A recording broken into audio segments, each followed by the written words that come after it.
মৰমৰ ছাত্ৰ ছাত্ৰীসকল, মই আজি তোমালোকৰ অসমীয়াৰ কিতাপখনিৰ 10 নম্বৰটি পাঠ বেলি আৰু বতাহ এটি বুজাবলৈ ওলাইছোঁ। তোমালোকে আটাই মোৰ সৈতে মনোযোগেৰে পাঠটি চাই যাবা। ঠিক আছে ছাত্ৰ ছাত্ৰীসকল, এই পাঠটিত আমাক বেলি আৰু বতাহক দুগৰাকী ব্যক্তি হিচাপে দেখুৱাই সিহঁতৰ কাৰ কিমান বল তাৰে ওপৰত ভিত্তি কৰি এটা কথোপকথন হিচাপে দি দিছে আমাক। ইয়াতে এইজন হৈছে বেলি আৰু এইজন হৈছে বতাহ। ইহঁতে ইজনে সিজনৰ লগত কথা পাতি আছে আৰু কি কথা পাতি আছে সেয়া আমাক এই পাঠটিত দিয়া হৈছে। বাৰু আমি চাওঁ। আলিবাটৰ দৃশ্য মানে দৃশ্যটো ক'ৰ? আলিবাটৰ ৰাস্তাৰ কাষত এজোপা ডাঙৰ গছ আছে। বেলি আৰু বতাহে কি কৰি আছে? কথা পাতি আছে। ইয়াতে এবাৰ বেলিয়ে কৈছে, এবাৰ বতাহে কৈছে। বেলিয়ে কৈছে বেলিয়ে বতাহক কৈছে যে মোৰ গাত কিন্তু বহুত বল আছে দেই।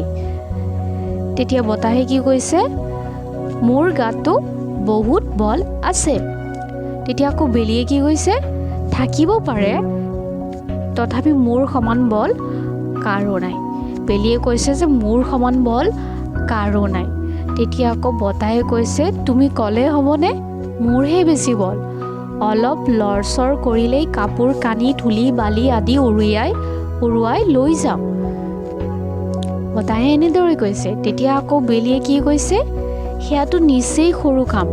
মই অলপ বেছি তাপ দিলেই পৃথিৱীৰ সকলো প্ৰাণী আৰু উদ্ভিদে কষ্ট পায়।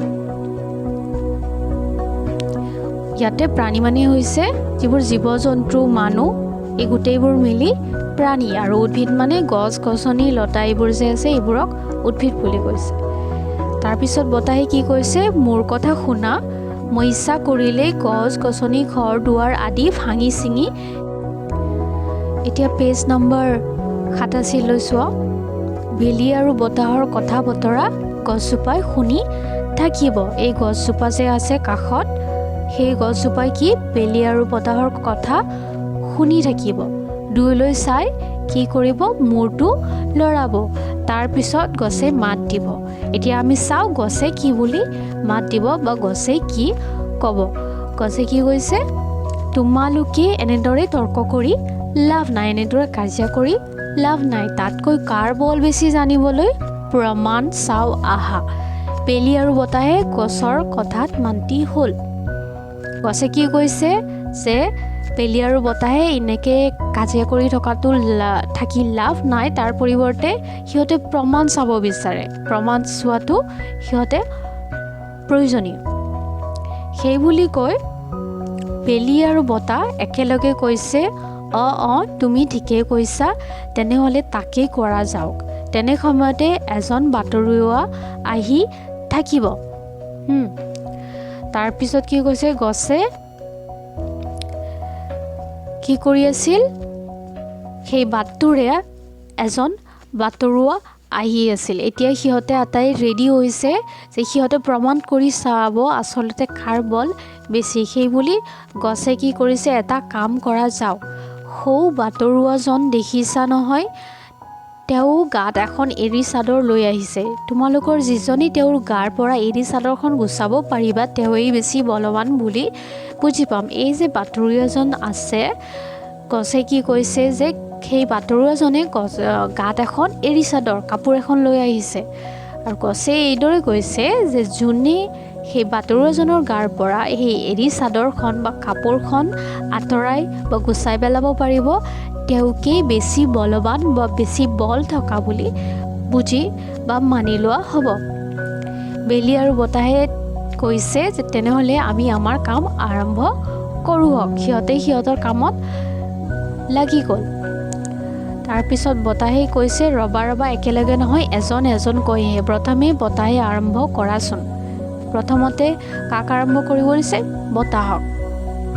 বতাহে কৈছে এয়া মই আৰম্ভ কৰিলোৱেই। জোৰেৰে বতাহ বলিবলৈ ধৰে। বতাহে এই বুলি কৈ কি কৰিছে? জোৰকৈ বতাহ বোৱাই দিছে যাতে বাতৰুৱাজনে কাপোৰখন আঁতৰাই পেলায়।